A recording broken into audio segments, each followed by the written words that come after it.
चलिए आपको सीधे ले चलते हैं, मुख्यमंत्री इस वक्त क्या कुछ कर रहे हैं।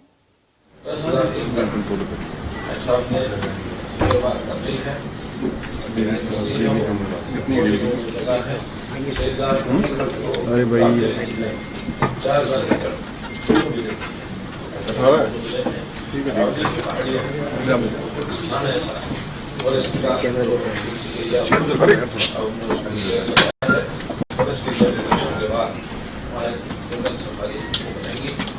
सफारी को भारत के लिए कई प्रकार की कंसल्टेशन है चल रही है और प्रत्यक्ष शारजा की सफारी लगभग 2000 एकड़ में है, उसका नाम काफी प्रसिद्ध सफारी है।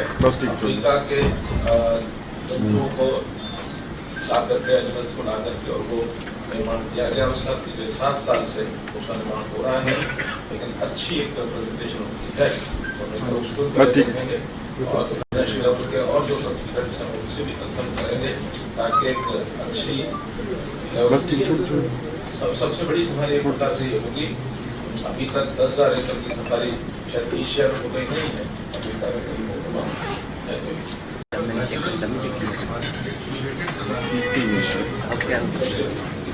तो इस प्रकार से अपने आप में इसकी कुछ विशेषताएं होंगी, लेकिन वो सारी कंसल्टेशन चल रही है। जब ये बनकर के सारा उसका तैयार होगा तो हमारे सामने वो आएगा। इस सफाई के संबंध में कुछ विषय जानकारी के लिए आपको मैं बताता हूँ। इसमें हमने मेरे से तो ठीक है अलग अलग जोन इसके अंदर जो विचार किए गए हैं, 10 जोन लगभग होंगे। इसमें एक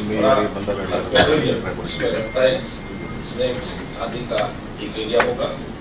एवरी बर्ड पार्क जो एक एनक्लोज एरिया होगा बर्ड्स के लिए, ताकि एक बड़ा क्षेत्र हर प्रकार के छोटे बड़े जो पक्षी हैं उनको वहाँ रखा जा सके और उनके लिए अंदर सारी व्यवस्थाएं भी होंगी, लेकिन वो बर्ड्स मौसम के हिसाब से वहाँ रहेंगे ताकि वहाँ पर रहने के लिए मिल सके। शेर जो है इनके अलग अलग 4 जोन होंगे। लायन होगा, टाइगर, पैंथर, चीता भी हम कोशिश करेंगे कि एक जोन उसका भी बनाया जा सके। चीता की उपलब्धि अपने आप में थोड़ा कठिन है, फिर भी जैसे अब प्रधानमंत्री जी ने मध्य प्रदेश में चीते ला करके और व्यवस्था की है, ऐसी व्यवस्था हम विचार करेंगे कि केंद्र सरकार की सहायता से भी कुछ चीता उपलब्ध हो जाए उसको करके। शाकाहारी जानवर समय उसका भी एक बड़ा क्षेत्र बनाएंगे। पशु पक्षी जो विदेश के हैं पहले यहाँ इसकी प्रजातियाँ कम मिलती ऐसे अलग से बस ठीक है छोड़ बनेगा। एक अंडर वाटर वर्ड जैसा इस टाइप के अंडरग्राउंड जो होते हैं इस प्रकार के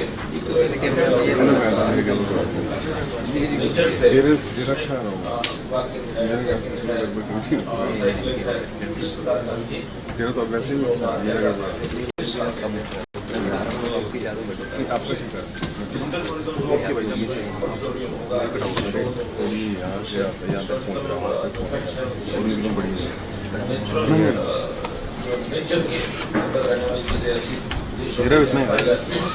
उसका उसके लिए स्टडी सेंटर भी गार्डन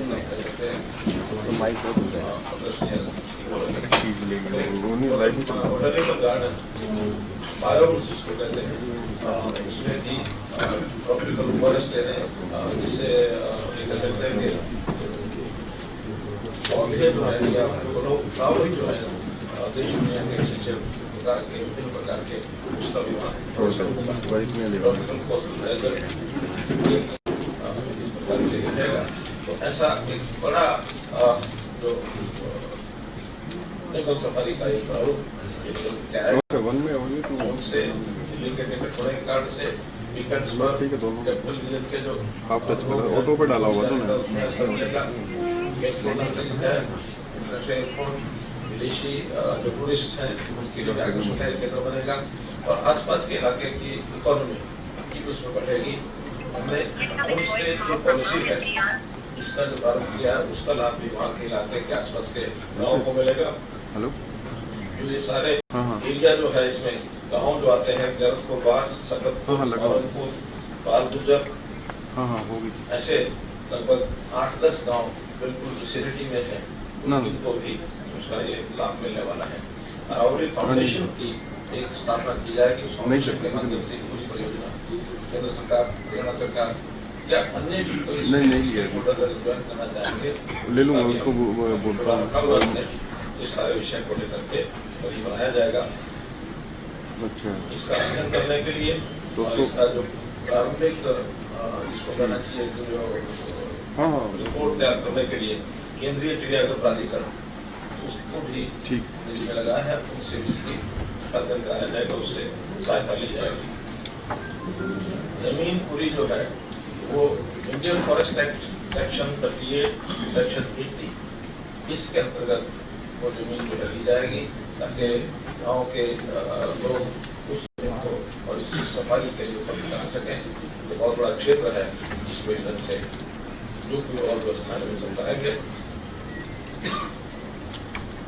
ऐसा अभी तक योजना बनाई जा रही है कि पक्षियों की 180 प्रजातियां जो हमारे अभी भी जब आसपास की जो लेक्स हैं विदेश की कौन सी प्रजातियां वहाँ आती हैं, सबके हिसाब से साइबेरिया आता है, रशिया आता है, सारी प्रजातियां अफ्रीका से भी कुछ प्रजातियां ऐसी आती हैं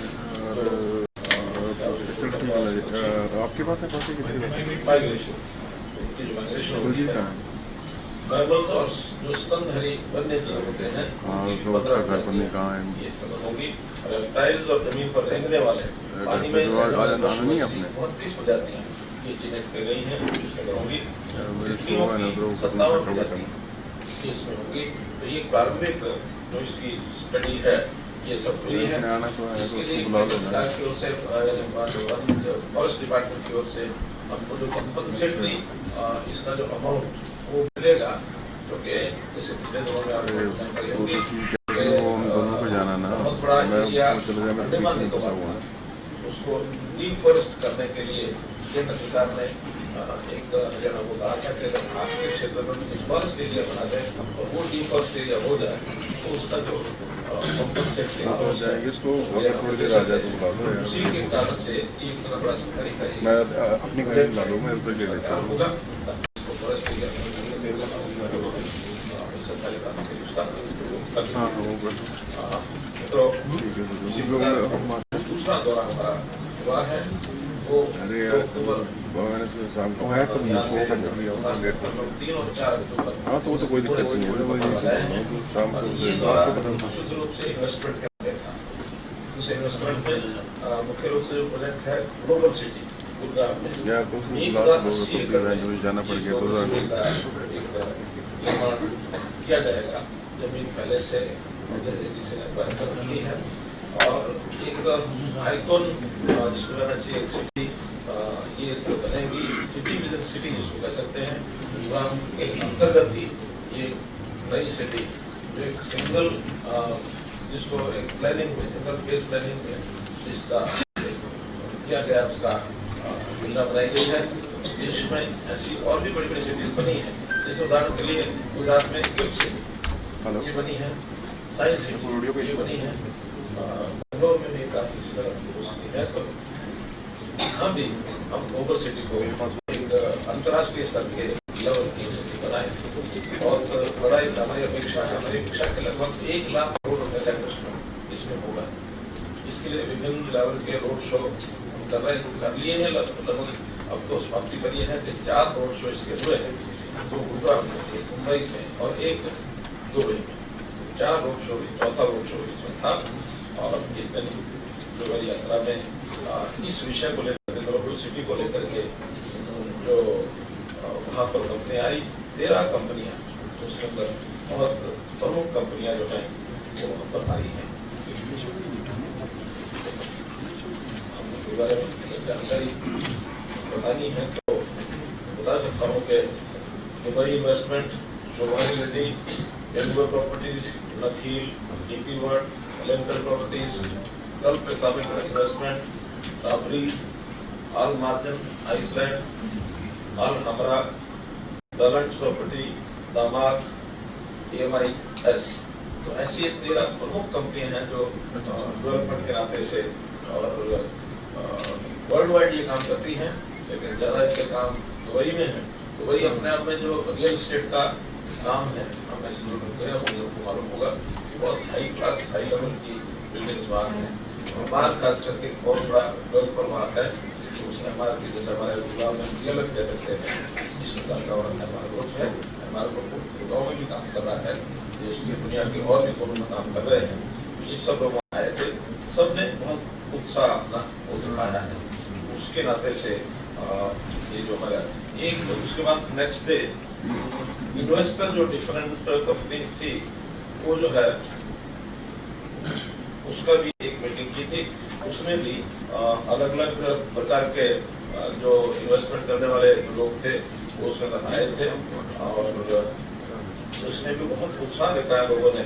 चाहे हमारे यहाँ एग्री बिजनेस का विषय है, लॉजिस्टिक्स का है, एफएमसीजी का है, फूड प्रोसेसिंग है, सॉफ्टवेयर है, इन्वेस्टर्स, इन सब के जो इन्वेस्टर्स हैं उन्होंने अपना एक उत्साह अपना दिखाया है।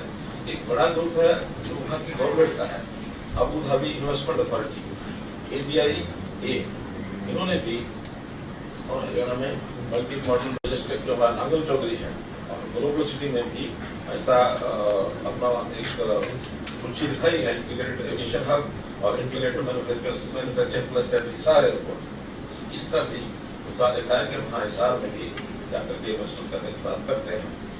ऐसे ही आलडार ग्रुप जो है, आलडार ग्रुप ये भी बड़ा ग्रुप है अबू धाबी में, इन्होंने भी ग्लोबल सिटी में अपना कुछ इन्वेस्टमेंट करने की बात कही है। आज से जो सुल्तान है, सुल्तान अहमद बिन सुलाइम जो DP वर्ल्ड के चेयरमैन, उनके साथ 1-to-1 मीटिंग हुई है और उसमें भी उन्होंने नागल चौधरी का जो है इसमें रुचि दिखाई है और उन्होंने बात कहा कि इस अपने इन्वेस्टमेंट करके अपनी इक्विटी भी कर सकते हैं। वो इक्विटी शायद मेजॉरिटी इक्विटी मांगते हैं, मेजॉरिटी इक्विटी वो लेकर के अपनी प्लानिंग से उसको चला सकते हैं। अपने विचार करना है कि उनको मेजॉरिटी इन्वेस्टमेंट नहीं पाएंगे, नहीं दे पाएंगे, क्योंकि इसमें सेंट्रल गवर्नमेंट का भी एक शेयर, सेंट्रल गवर्नमेंट से बात करेंगे, अगर सहमति बनी तो उसको दे सकते हैं। एक अच्छा डेवलपमेंट का अपने लेवल पर मिल जाएगा। एक हमने वहाँ जो ओवरसीज प्लेसमेंट जो कंपनीज हैं उनके साथ मीटिंग की है। तो प्लेसमेंट कंपनीज 8 कंपनीज वहाँ आई थी, उनके सामने हमने ये रखा कि हम हरियाणा से स्किल्ड सेमी स्किल्ड वर्कफोर्स जैसी उनकी रिक्वायरमेंट है वो भी उनको करा सकते हैं। यहाँ हमने स्किलिंग के लिए यूनिवर्सिटी से बनाई है, जो वाइस चांसलर स्किलिंग यूनिवर्सिटी के वो भी गए थे साथ में इस मीटिंग के लिए। और जो हमारा फॉरेन ऑपरेशन डिपार्टमेंट है उनके भी जल्दी से बुला दो यार, अर्जेंट है, मैं निकल रहा हूँ ताकि इनके माध्यम से उसका टारगेट्स उन्होंने हमसे पूछे हैं। बातचीत अभी फाइनल कंप्लीट नहीं हुई है, उसके लिए प्रारंभिक रास्ता में खोला है। हमने अपनी ओर से 1 लाख नौजवानों की ऐसी संख्या रखी है कि हम देश के दुनिया के विभिन्न देशों में 1 लाख लोगों को देश के लिए कर सकते हैं, यूनिवर्सिटी के माध्यम से हो या हरियाणा डेवलपमेंट मिशन है हमारा उसके माध्यम से हो, या वो कंपनियां स्वयं भी अपने स्किल के सेंटर या खोल सकते हैं, उनको फैसिलिटेट करेंगे ताकि हमारे नौजवान पढ़ाई लिखाई करके ऐसे नौजवान हैं वो जा सकते हैं। रियल एस्टेट डेवलपमेंट में भी वहाँ पर जो आवश्यकता होती है, के जो लगाने वाले लोग हैं, इलेक्ट्रिशियन हैं, इस प्रकार के जो लोग इनकी तैयारी हम भेज सकते हैं। बातचीत प्रारंभ हुई है, सब लोग कहा कि सेकंड राउंड अब करेंगे, लेकिन खुशी की बात है कि हम यहाँ पहुँचे भी नहीं थे। विदिन 14 आवर्स एक कंपनी ने एक जो हमको एक छोटा ऑर्डर करना चाहिए प्रयोग के लिए, क्योंकि हमें हाउस कीपिंग के लिए कुछ लोग चाहिए, आप कितने भिजवा सकते हैं, उनका बायोडा उनकी लिस्ट को दीजिए ताकि तैयार होंगे, हम यहाँ से भेजेंगे ताकि उनकी सिलेक्शन कराई जा सके। हम इसमें अपना जो हमारा जो पोर्टल है परिवार पहचान पत्र के माध्यम से जो पहली प्रायोरिटी वाली ये रहेगी कि जो परिवार गरीबी रेखा से नीचे है, ऐसे परिवारों के बच्चे जो अनएम्प्लॉयड है उनकी ट्रेनिंग कराकर उनको वहाँ भेजें ताकि उनको भी इसका लाभ मिले। कुल मिलाकर शॉर्ट में जो ट्रिप है वास्तव में ये एक मिशन विशेष को लेकर के हम गए थे और दोनों दिन पहले का लगभग 1.5 दिन और ये 2 दिन 3-3.5 दिन में हमने कोई 800 किलोमीटर की जर्नी की। यानी इस दूसरे ट्रिप में 45 घंटे में 500 किलोमीटर की जर्नी अबू धाबी और ये दुबई, पहले वाले में शारजाह और दुबई, ताकि हम ज़्यादा से ज़्यादा उपयोग अपने इस कर सकें। पहले ट्रिप में हमारा जो टूरिज्म डिपार्टमेंट है उसका आयोजक था डॉक्टर सीता संभागी जो है टूरिज्म डिपार्टमेंट के माध्यम से दूसरे डिपार्टमेंट में इस डिपार्टमेंट ने इसका अरेंज किया था क्योंकि जो मुख्य रूप से जो यूनिवर्सिटी है इसका सारे का निर्माण CDC के माध्यम से होना है।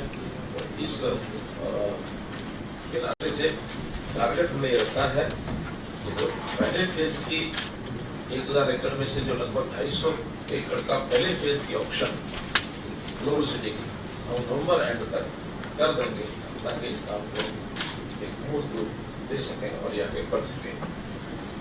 मुख्य विषय आगे के इस चर्चा का यही था। विषय जो इस समय करंट का है वो हमारी प्रोक्योरमेंट है, उसकी जानकारी भी मैं समझता हूँ आपको मिलनी चाहिए ताकि वर्तमान सब मंडियों में प्रोक्योरमेंट शुरू हो चुकी है। 4 अक्टूबर तक 5 की कल छुट्टी रही होगी लेकिन 4 अक्टूबर तक 8,17,000 मीट्रिक टन धान की खरीद हो चुकी है और लगभग 10,000 मीट्रिक टन बाजरा ये भी मंडियां खुली थी। लेटेस्ट फिगर आपको अलग आई है। 11 लाख धान की कुल खरीद हो गई है और बाजरे की खरीद 16,000 मीट्रिक टन हो गई है। इस प्रकार से प्रोक्योरमेंट जो है ये चालू हो गई है स्मूथ रूप से। यकीन है कि इस बार वर्षा थोड़ा फसल पक जाने के बाद उसका प्रकोप कुछ जिलों में ज्यादा रहा, नुकसान भी हुआ है, तो उसके लिए भी हम लोगों ने गिरदावरी स्पेशल गिरदावरी करने के जो आदेश दिए थे वो भी हुई है। और इस बार पहली बार क्षतिपूर्ति पोर्टल बनाया गया है ताकि किसान जो है स्वयं अपने नुकसान होने के 72 घंटे के अंदर अपनी जानकारी डाले। कई बार विवाद होते थे, किसान चौर कहता था, चौर कहता था, तो लेकिन इस बार उसका तालमेल कैसे बैठाया जाए, किसान अपनी क्षतिपूर्ति की जानकारी देगा, डिपार्टमेंट उसको वेरीफाई करेंगे और वेरिफिकेशन के साथ साथ किसान को उसकी जानकारी मिलती रहेगी कि हमारे डिपार्टमेंट हिसाब से आपकी क्षति कितनी हुई है। तो अगर उसको अपील होगी तो वो कर सकेंगे, लेकिन पारदर्शी तरीके से इस सारे काम को कर सकें। इस प्रकार का पहली बार ये शुरू किया तो ये आज का सारा काम के सामने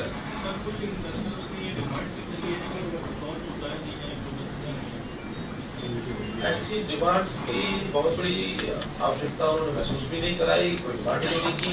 हाँ, उसमें इतना जरूर था कि सारे जो सरकार के माध्यम से होने वाले काम हैं जो अलग अलग जगह जा करके उनको क्लियरेंस में लेने पड़ते हैं, पानी के लिए अलग, बिजली के अलग, क्लियरेंस के अलग, या कई तरह की जो फॉर्मेलिटीज पूरी करनी पड़ती है।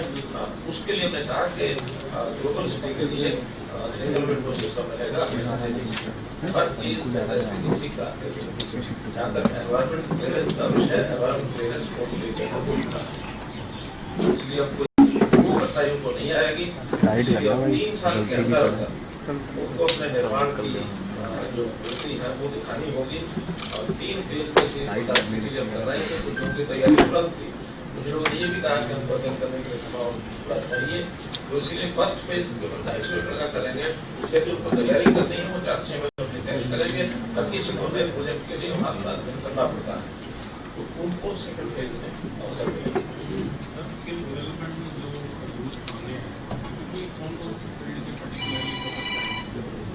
ये हम तो फोकस करेंगे उनकी डिमांड के हिसाब से, क्योंकि उनकी डिमांड और वो किस प्रकार की क्वालिफिकेशन सर्टिफिकेशन चाहते हैं तो उसी हिसाब से हम तैयारी करेंगे और जितने तुरंत उपलब्ध होंगे मिल जाएंगे। बाकी सबके लिए समय का भी उनको कहा कि जितना समय की ट्रेनिंग के लिए चाहिए उतना समय पहले बताएंगे, क्योंकि रेगुलर चलने वाले काम। बहुत सी कंपनियां थी जो यानी इंटरनेशनल लेवल की थी, सभी निशुल्क सिलाई करते थे। एक कंपनी तो बताया कि उनका लगभग 70,000 लोगों का साल का टारगेट है। 70,000 देश भर से मूल्य करके जाते हैं अलग अलग देशों में। कुछ वही में काम करते थे, किसी का 5,000, किसी का 8,000, किसी का 10,000। वही करना था। तो वो कंपनियां हमको कितना ऑर्डर देती है, उनके पहले से भी अपने बहुत से ऐसे करार हो गए हैं। तो उसमें हम प्रारंभ कर रहे हैं, कहीं ना कहीं शुरुआत करेंगे। शुरुआत करने के बाद करते ही है कंपेरिजन में हमारी सर्विस अच्छी लगेगी तो निश्चित रूप से हमको डाल देंगे। उनको आने वाली कठिनाइयां जो प्राइवेट एजेंसी से है उन्होंने बताई है हमको कि बताते कुछ है करते कुछ है, लेकिन सरकार पर भरोसा उनका है। पहली बार सरकार इसमें आगे आ रही है। सरकारी योजना के से अगर आएंगे तो हम पहली प्राथमिकता सरकार को देंगे और वो सेल है वो हमारे में पहले था, उसी को ज्वाइन करेंगे और फॉरेन कोऑपरेशन डिपार्टमेंट के अंतर्गत होगा। स्किलिंग सारी रहेगी स्किल यूनिवर्सिटी के अंतर्गत, लेकिन प्लेसमेंट का सारा जो एजेंसी के नाते काम करेंगे वो जो सेल का नाम क्या होता है, हरियाणा ओवरसीज प्लेसमेंट सेल, वो सेल अब फॉरेन कोऑपरेशन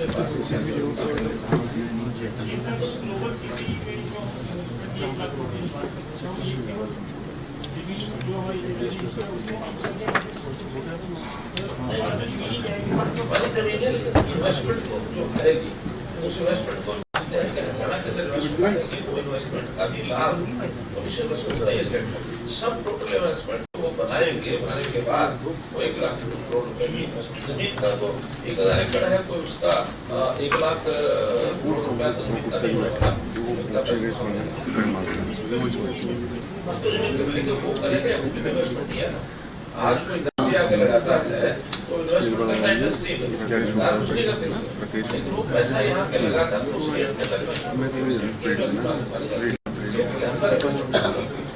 आज कोई आदमी इंडस्ट्री लगाता है, जैसे मारुति ने इंडस्ट्री लगाई है खुद तो उनकी इन्वेस्टमेंट तो उन्हीं ने उन्होंने जमीन में भी मशीनरी में भी बाकी सब उसके कैपिटल इन्वेस्टमेंट है, उसकी जो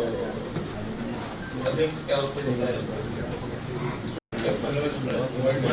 ऑपरेशनल इन्वेस्टमेंट, वो सारी इन्वेस्टमेंट उन्हीं की होती है। इसलिए टोटल मिलाकर के 1 लाख करोड़ रुपए के इन्वेस्टमेंट एक्सपेक्ट करते हैं। हो सकता है इससे ज्यादा भी हो जाएगा। इस प्रकार का वो वर्क करते हैं अपनी चीजों को, कैसी क्वालिटी होती है, कैसे लेवल की, करके फिर उनको बेचना भी है। बेचने के लिए इस प्रकार के इंटरनेशनल लेवल के कस्टमर्स आते हैं, मॉल्स बनेंगे, कोई ऑफिस बनेंगे। एक आइकॉनिक बिल्डिंग का विषय है, जैसा बुर्ज खलीफा है, टावर है, संयोग से हमको मौका मिला 154 फ्लोर पर हाईएस्ट लेवल है उनका जो अभी तक खुला है। उसके ऊपर बहुत ज्यादा नहीं है, ऊपर है, लेकिन वहाँ तक ही जाने के लिए उन्होंने 154 हाईएस्ट को 700 अब इस प्रकार का कोई टावर यहाँ ऐसा ही बनता है, का बनता है या कोई और उसकी विशेषता होगी।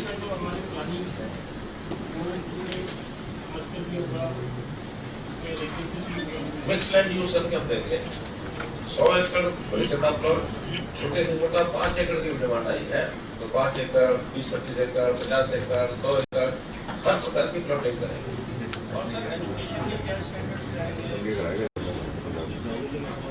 यूनिवर्सिटी जो खोलना चाहेगा मतलब मिसलैंड यूज किया है, अगर उनको यूनिवर्सिटी खोलनी है वो भी एक तरीके से खोल सकते हैं। उन्हें बहुत फ्रीडम दिया कि बढ़िया से बढ़िया डेवलपमेंट करो, बढ़िया से बढ़िया ग्रोथ आए। तो ये आम पब्लिक के लिए शायद उतना नहीं होगा जितना यूनिवर्सिटी का एक व्याप्त है, वो एक उस क्लास के लिए होगा कि जो अफोर्ड भी कर सकते हैं, इंटरनेशनल लेवल के बिजनेस को हैंडल भी करते हैं। एक इंटरनेशनल सिटी होगी।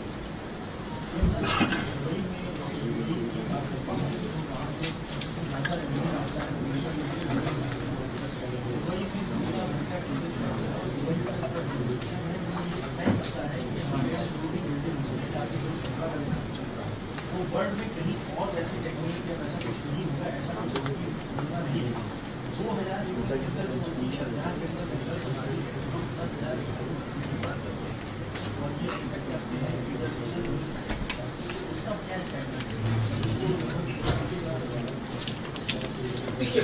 जो होता है वो अपने स्थान के लिए खुद तय करता है मुझे कहाँ जाना है।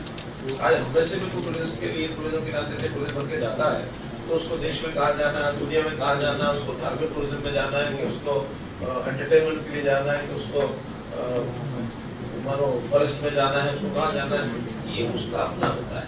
एक कंपटीशन में चीज यहाँ खड़ी होगी। देश दुनिया में आज इतनी सफारीज है, सफारी में जाने वाला अपने टाइप का टूरिज्म है। वो जब जाएंगे तो उनको एक अवसर मिलेगा दिल्ली का, उसका वो अपने आप ये तो टूरिज्म कोई ऐसी चीज नहीं है कि जो इसकी व्यक्ति की वैसी नेसेसिटी है कि जैसे रोटी कपड़ा मकान की नेसेसिटी होती है। ये उसके एंटरटेनमेंट की चीज होती है, उसके ज्ञान वर्धन की चीज होती है, उसकी उत्सुकता की चीज होती है। इसलिए टूरिज्म तो बढ़ता जो अच्छी चीज। आज चंडीगढ़ में अगर कोई रोज गार्डन में जाता है तो वो टूरिस्ट ही है, अपने घर में रहकर भी रह सकता है, लेकिन वो रोज गार्डन जाता है, वो रॉक गार्डन जाता है, वो इंदौर में जाता है सर। इसीलिए तो बता रहा हूँ ना, इसलिए स्पेशल प्रेस कॉन्फ्रेंस की है कि बहुत बड़ी चीज है सर।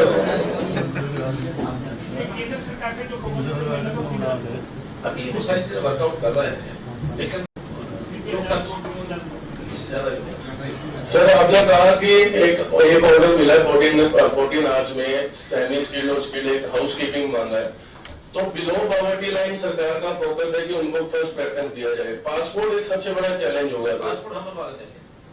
हमने तो कॉलेजेस में एजुकेशन इंस्टीट्यूशन में भी ग्रेजुएशन करने के बाद चाहे कॉलेज से चाहे यूनिवर्सिटी से एक पोर्टल बनाया है कि कोई भी पासपोर्ट के लिए अप्लाई करेगा उसका खर्च भी सरकार करेगी और उनको उनकी डिटेल मार्कशीट जो होती है उसके साथ पासपोर्ट उपलब्ध कराएंगे।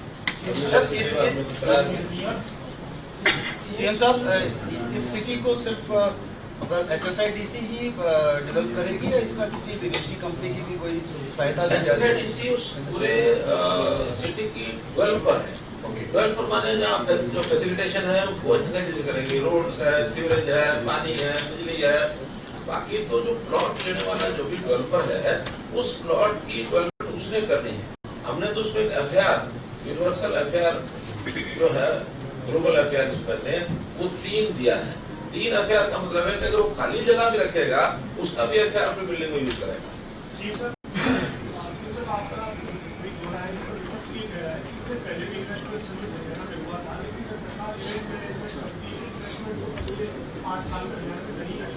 नहीं, उनको नहीं कहना ही अच्छा लगता है। हमें पता है कि कितनी इन्वेस्टमेंट आई है हमारे यहाँ, यानी 5 लाख 5.5 लाख रोजगार इसके पिछले 8 साल में केवल उस इन्वेस्टमेंट के आधार पर हुआ है। ये गुजरात में इतने बड़े बड़े सारे सिस्टम खड़े हो गए हैं, इतनी इंडस्ट्री आ गई है कि उस इन्वेस्टमेंट के कारण से ही आई है। कितनों को तो आपने देखा है, कितने हमारे यहाँ भी अभी भी जमीनें लोग खरीद रहे हैं। अब ये लुल्लू ग्रुप है, लुल्लू ग्रुप ने कहा कि हमने अपनी एक बहुत बड़ा मॉल बनाना है, हमको 15-20 एकड़ जमीन चाहिए, किसी भी ऊपर खरीदेंगे और खरीदेंगे। ऐसे ही हिंद टर्मिनल वाले उन्होंने भी रेवाड़ी में जगह खरीद ली है। उनके 2 प्रोजेक्ट पहले चल रहे हैं, एक पलवल में उनकी इन्वेस्टमेंट अभी आई है, इसी हमारे कार्यकाल में आई है। कुरुक्षेत्र का तो CLU आज हमने 8 दिन पहले दिया है। 8 दिन पहले क्या, जो पहला ट्रिप था 28 तारीख का 28 का, तो 28 तारीख को हमको मिले इंटरव्यू वाले, वो कह रहे थे हमने वहाँ जमीन भी खरीद ली है, हमको CLU नहीं मिल रहा।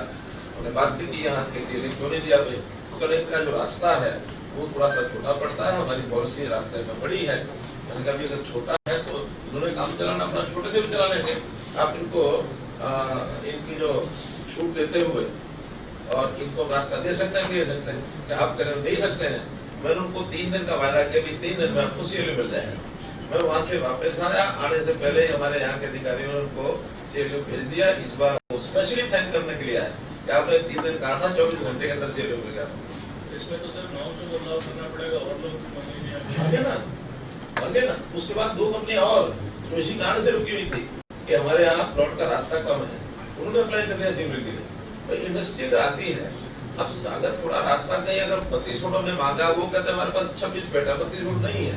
अब जब तक 32 फुट नहीं होगा जमीन उनको मिलेगी नहीं मिलेगी। भाई आज 26 फुट का काम चला लो, बाद में 6 फुट 10 फुट चौड़ा करना तो जमीन खरीद लेना, बाद किसानों से खरीदनी है तो जमीन देंगे नहीं। अभी तो 26 मिनट में 26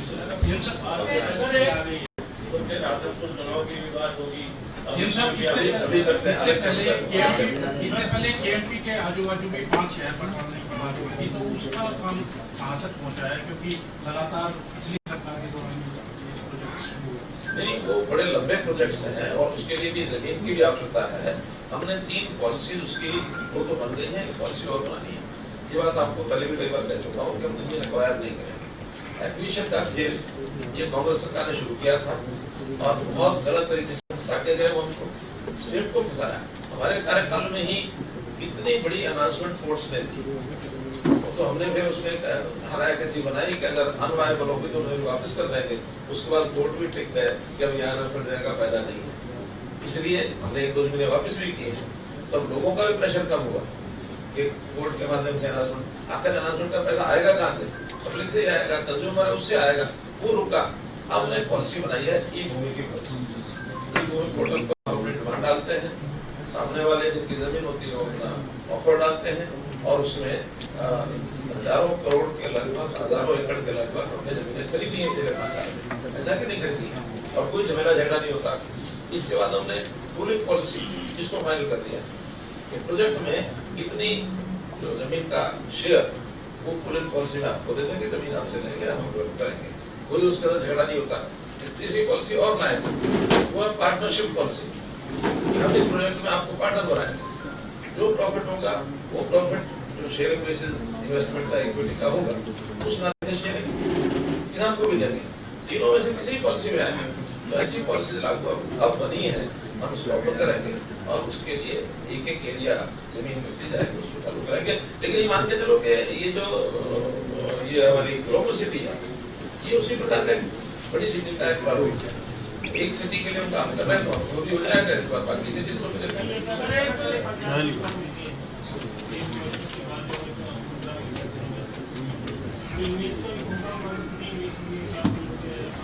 हाँ मिल जाएगा।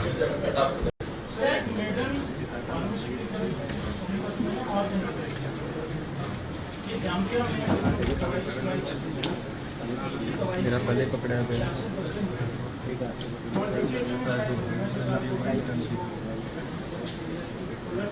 ठीक था, तेरे जाने के बाद ये ना पता।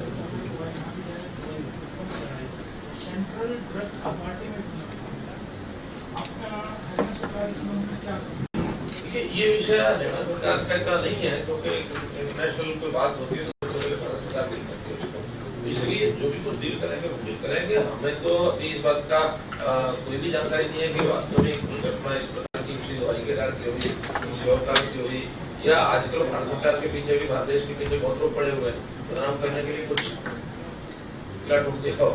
इसलिए हम इसमें कुछ नहीं कहेंगे, सरकार जो भी कुछ करेगी सर, ऐसा कुछ डेटा है कि ई-सर्टिफिकेट के माध्यम से अभी कितने किसानों ने उसमें अपनी जो फसल खराब है उसका जिक्र किया है और कितने एकड़ या उसकी ये सेम तो आपको पता है। जब आप गए थे दुबई में उसके पहले केवल 1 लाख किसान, 1,02,000 किसान ने रजिस्टर कर लिया था और 3.5 लाख की कर दिया। अभी आपके रिवाइज आंकड़े लेंगे सर, आपके अभी तक के कार्यकर्ता को कितना विदेशी पूंजी निवेश हुआ है? देखिए, इन्वेस्टमेंट के लिए हमने सबमिट किया, ये बात ठीक है, लेकिन इन्वेस्टमेंट सबमिट जहाँ जिस भी प्रदेश में होती है वो 10 से 15% उससे मैच्योर होता है। एमओयूज होना कोई इन्वेस्टमेंट के लिए करार नहीं होता है, एमओयू तक अंडरस्टैंडिंग होती है। उस अंडरस्टैंडिंग में कोई भी कहता है कि मेरी ये इच्छा है, बाद में उसको अपने डीपीआर बनानी होती है, उसको अपने फैसिलिटी देखनी होती है, उसकी अपनी क्षमता देखनी होती है, फिर वो एमओयू यहाँ भी करता है, वो एमओयू कहीं और जाकर भी करता है, प्राथमिकता उसकी बदलती रहती है। लेकिन 10 से 15% जो है वो एमओयू जो है वो मैच्योर होते हैं। हमने उस समय कहा था कि 5 लाख करोड़ रुपया हमारा इन्वेस्टमेंट ये एमओयू हुए हैं और मैं निश्चित मानता हूँ कि 1 लाख करोड़ से ऊपर इसमें इन्वेस्टमेंट हुआ। आपको क्या होगा ठीक से उसकी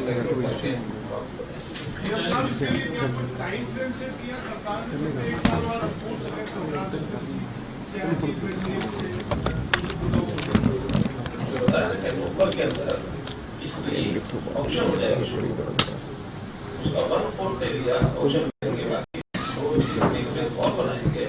और ये चीजें एक दिन में नहीं बढ़ती। प्रोग्राम को आप देखें 2005 में इसकी सबके बनने शुरू हुई थी, आज 2022 में अभी भी प्रोग्रेस चल रही है। ये जो शहर बसते हैं तो कोई एक यूनिट नहीं होता कि उसका एक टाइमलाइन कि उस दिन उसका शिलान्यास होगा, मल्टीपल प्रोजेक्ट्स की एक सीरीज। ये और करने वाले हमारा काम है उसको डेवलप करना, उसको ऑप्शन पर डालना, सामने वाले उसको लेने के बाद उनकी अपनी प्लानिंग होती है। पंचायत चुनाव हमने अपनी ओर से चुनाव आयोग को सारी तैयारी करके दे दी। चुनाव को घोषणा करनी है, उसको करें। आदमपुर का ही आदमपुर सीट इनके जो मालिक हैं वो केरल के रहने वाले हैं, लेकिन इनका जो गवर्नमेंट ऑफिस है वो दुबई में, क्योंकि इंटरनेशनल लेवल की कंपनी है, तो वहीं से सारे देशों में काम करते हैं, यहाँ भी काम करते हैं। इनके विवाद में भी एक और लोगों का भी सेटल करना की बात नहीं है, प्रोग्राम में होने की बात नहीं है। लखनऊ में इनको लगाया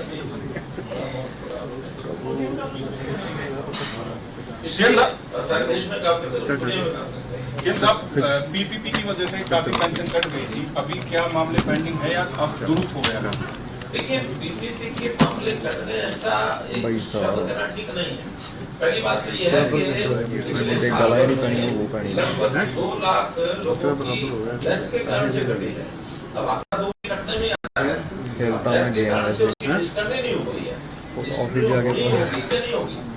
अब ये है, पहले कई महीने बाद पता लगता था, बैंक में पेंशन जाती रहती थी, जब बैंक वाले कहते थे आप निकालने वाला कोई नहीं है उसके, क्योंकि आधार से निकल सकती, वैसे निकलती नहीं थी। अब 3 महीने बाद उनको बैंक में जाकर उपस्थित भी होना पड़ता था। अब डेथ रजिस्ट्रेशन और बर्थ रजिस्ट्रेशन साथ साथ होती है। जैसे ही डेथ हुई, रजिस्ट्रेशन में अगले महीने से वो डिस्कंटिन्यू करते हैं। कुछ चीजें ऐसी हैं जो जिसको पोस्ट बेनिफिशियरी करना चाहिए, वो उसको उसका लाभ ले रही है। वो भी परिवार में पहचान हो गई, इसलिए बंद हो ही हुई। साथ में अब ऑटोमेटिक नई पेंशन बन रही है। अब तो 60 साल का व्यक्ति होता है, उससे 1 महीना पहले डिपार्टमेंट का व्यक्ति जाता है, कंसेंट लेटर साइन कराता है कि हाँ आपको पेंशन चाहिए। अब जिसको नहीं चाहिए उसको भी देने का उपयोग नहीं है, तो एक फॉर्मेलिटी है, साइन कराते हैं। 60 साल का होने के अगले महीने से उसको पेंशन चालू हो जाती है। अब उसको धक्के नहीं खाने पड़ते कहीं भी। और ये भी पिछले 1 महीने में 5,500 पेंशन तो इस प्रकार की बनी है। अभी तक सर पिछले 4 महीने में 12,763 पेंशन है। 4 महीने में 12,500 पेंशन बनी है ऑटोमेटिकली।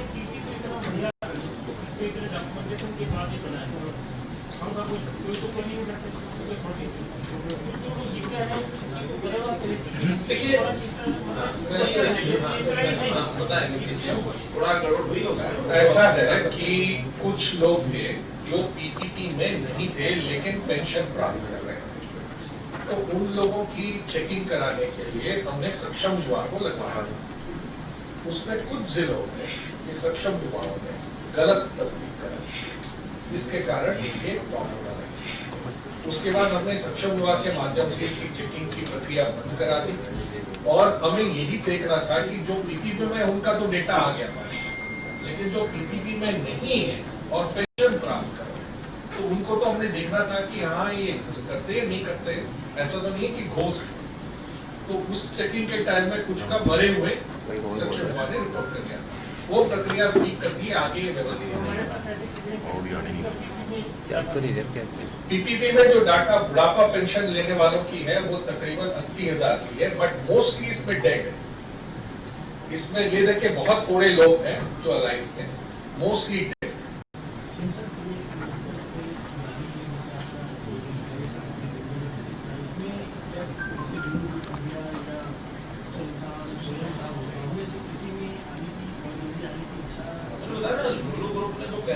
जैसे ऑप्शन होगी